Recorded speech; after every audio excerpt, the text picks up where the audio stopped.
Isang fun run at parada ang pinangunahan ng Philippine Dental Association kanina bilang pagdiriwang sa Philippine Dental Health Month.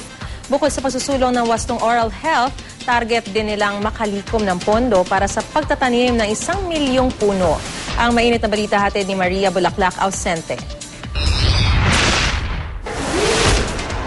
Bukod sa 10, 5 at 3K fun run, may mga nag-costume at mascot pang sumama naman sa parada para sa pagdiriwang ng Philippine Dental Health Month sa pangunguna ng Philippine Dental Association o PDA.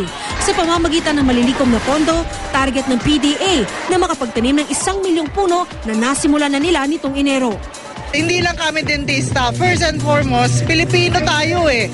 So meron kami responsibilidad bilang Pilipino. Ang gusto kasi namin, kaya kami ito, Pilipinas, darating ako, tumatakbo. We will start this with a fun run. Kasi ito, para ibigay namin ang aming kagustuhan, tumulong sa inang bayan, kalikasan. Pinamagatang Pilipinas, darating ako, ngiting matamis, ngiping malinis, dala ay pag-asa, tunay na ligaya.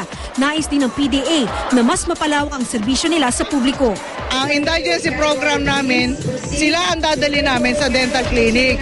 Hindi yung nandiyan na lang sa dental mission na wala kami magawa kundi ano lang available na gamit namin. Asahan na raw ng publiko na mas maraming programang ilulunsad ang PDA upang makatulong sa bansa.